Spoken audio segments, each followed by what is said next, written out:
Sahabat yang dikasihi oleh Tuhan Yesus Kristus, mari sekarang ini kita berdoa. Kami mempersiapkan diri mendengar kebenaran firman-Mu, nyatakanlah kebenaran sabda-Mu kepada kami. Kami mohon dalam nama Bapa, Putra, dan Roh Kudus. Amin. Sabda Tuhan terambil dari Mazmur 118 ayat yang ke-17. Aku tidak akan mati, tetapi tetap hidup untuk menceritakan perbuatan-perbuatan Tuhan. Sahabat yang dikasihi oleh Tuhan Yesus Kristus, apa yang boleh kita hayati dalam teks kita untuk hari ini? Yang pertama adalah kata aku akan tetap hidup. Ini menunjukkan tentang, kalau kita baca secara lengkap ya, bacaan kita dari Mazmur 118 ini menceritakan bagaimana pemazmur yang mampu melewati masa-masa susah, mampu melewati masa-masa kesesakan yang membahayakan hidupnya dan nyawanya. Dan dia dengan penuh keyakinan dia mengatakan, aku akan hidup.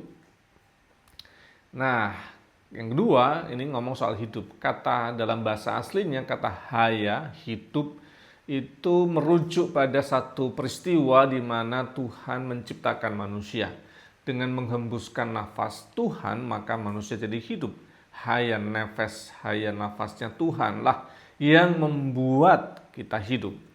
Nah, kata hidup di sini bukan sekedar hidup. Artinya hidup itu bernyawa, nafas, bernafas. Kalau melek, membuka mata ya terbuka, bukan sekedar hidup mekanik gitu ya. Kata hidup dengan menggunakan kata haya ini, itu artinya adalah hidup yang berada dalam perlindungan dan pertolongan Tuhan. Hidup yang sedang dan terus ada dalam penyertaan dan pertolongan Tuhan.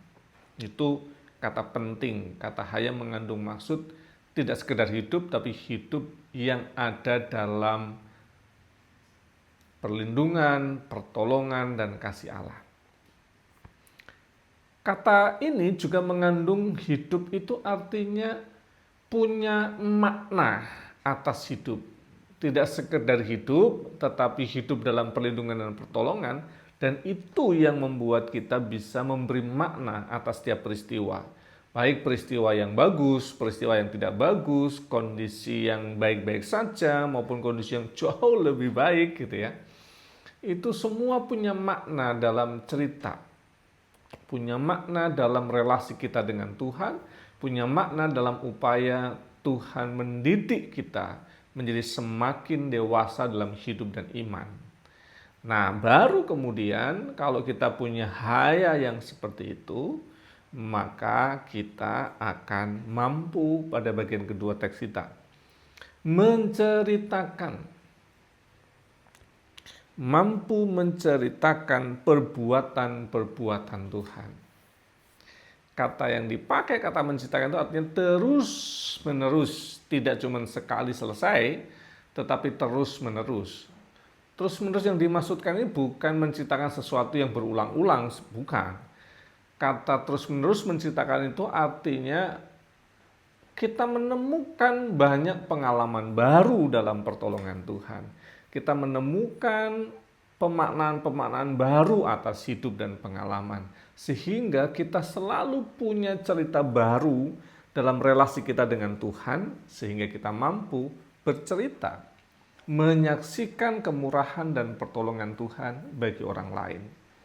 Bukan ya saya sebutkan maaf misalkan ya Poradiuswo yang mengenang satu peristiwa, cerita sama anaknya atau cucunya yang berulang-ulang, setiap kali ketemu cerita itu, setiap kali ketemu cerita itu, sampai adanya bilang, ini ya Nek ya, satu kali lagi dapat payung loh ya. Bukan itu.